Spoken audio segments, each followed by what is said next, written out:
Cerita dimulai dengan menampilkan seorang dukun wanita yang menemukan bahwa ada sesuatu yang tidak beres dengan gadis kecil di hadapannya ini.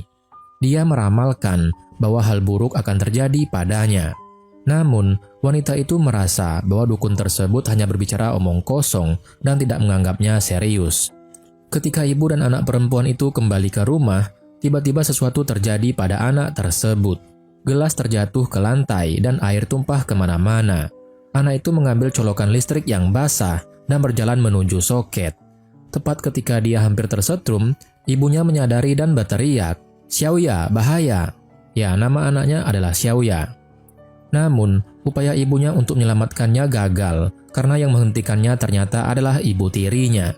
Ibu tirinya memperingatkan bahwa benda tersebut berbahaya dan gadis itu tidak boleh memegangnya. Ternyata, ibu kandung gadis itu sebenarnya sudah lama meninggal dan menjadi arwah yang gentayangan. Ia tidak bisa meninggalkan anaknya, sehingga ia terus berada di sisinya meskipun gadis kecil itu tidak bisa melihatnya. Ibu tersebut mencoba melindungi anaknya dari cahaya yang menyilaukan, tetapi tetap tidak bisa melakukan apapun karena batas antara dunia mereka.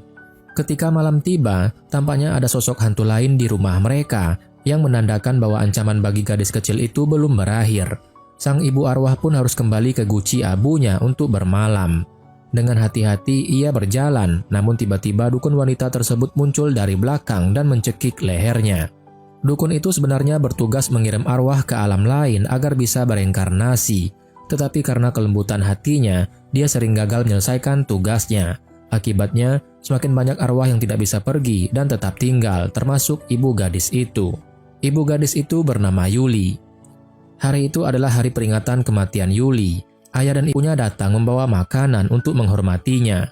Ayahnya mengelap foto putrinya dan tak bisa menahan kesedihan. Sementara itu, ibunya berpura-pura tegar dan berkata bahwa tidak ada yang perlu disesali. Namun saat dia pergi ke kamar mandi, dengan suara air mengalir, diam-diam dia menangis. Melihat ibunya begitu menderita, Yuli pun merasa sangat sedih. Saat mereka meninggalkan tempat peringatan, adik gadis itu berkata bahwa seharusnya mereka mengundang suami kakaknya untuk datang.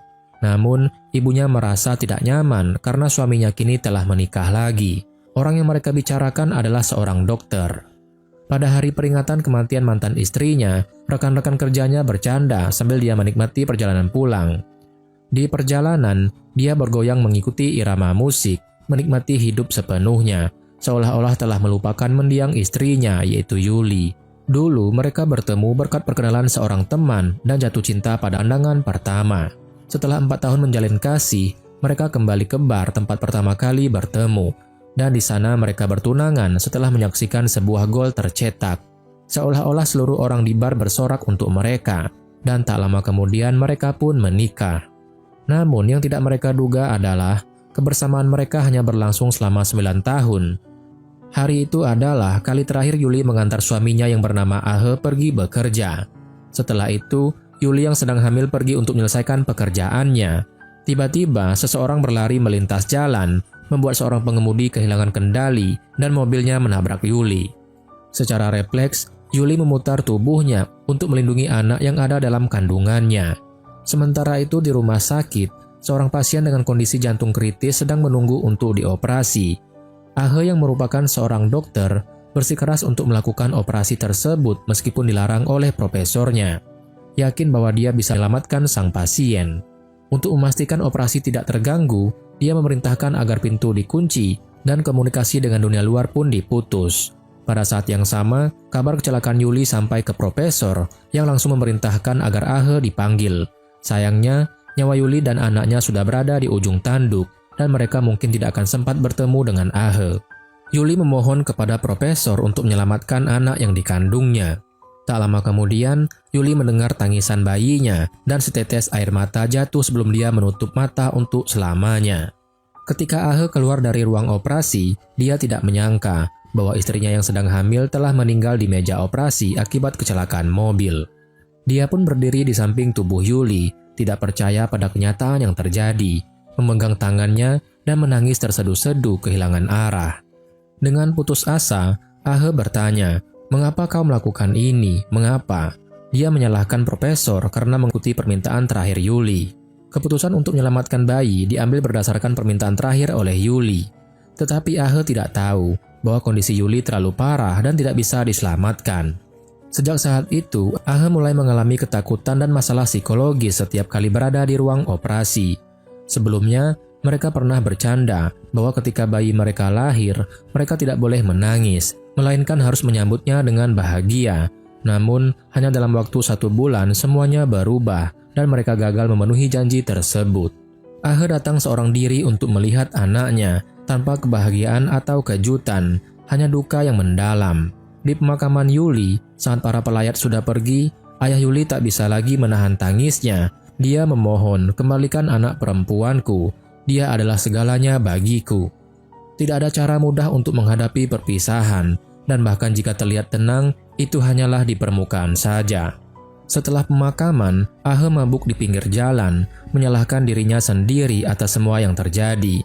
Dia memukul wajahnya sendiri sambil memohon untuk bisa menghidupkan kembali Yuli. Dalam keputusasaan, dia berlutut di depan mertuanya dan meminta mereka untuk merawat anaknya.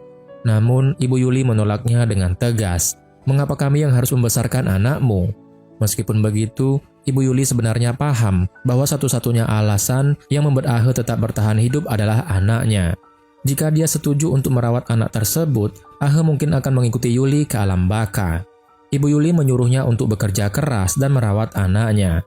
"Asal kau tidak menganggur, seiring waktu semuanya akan membaik," katanya. Sejak saat itu, Ahe memulai kehidupan barunya. Setiap hari, dia merawat putrinya yaitu Xiaoya dengan penuh perhatian. Meskipun terkadang merasa kewalahan. Meski ada saat-saat dia masih merasa sedih, waktu pun terus berlalu dan putrinya tumbuh besar. Tahun demi tahun pun berlalu dan putrinya akhirnya belajar berjalan. Pada musim dingin berikutnya, Ahe tak lagi sendirian merawat Xiaoya. Sekarang, Xiaoya sudah berusia 5 tahun dan Ahe telah membentuk keluarga baru. Meskipun begitu, setiap kali dia melihat pasangan lain, kenangan tentang Yuli kembali muncul dan membuatnya merasa sedih. Namun, yang tidak dia ketahui adalah bahwa roh Yuli selalu berada di sisinya, membisikkan kata-kata, "Jangan menangis." Setelah Yuli meninggal, rohnya meninggalkan tubuhnya. Selama 10 bulan kehamilannya, inilah pertama kalinya dia bisa melihat bayinya sendiri. Namun, dia tidak bisa menerima kenyataan ini dan terus menangis di tempat abu jenazahnya disimpan. Rupanya, ini adalah tahap yang harus dilalui setiap jiwa. Dia tidak memilih untuk bereinkarnasi, melainkan tetap berada di dekat keluarganya. Setiap kali melihat suaminya bersedih, dia juga tak kuasa menahan tangis. Tahun demi tahun berlalu, dan suaminya perlahan mulai sembuh dari luka hatinya. Dia akhirnya menikah lagi dengan Minjong, sesuatu yang sebenarnya diinginkan oleh Yuli. Minjong dan Ahe sudah saling kenal sejak masa kuliah kedokteran, dan Minjong sudah lama menyukai Ahe. Namun, ketika dia tahu Ahe sudah punya pacar, dia menghentikan perasaannya.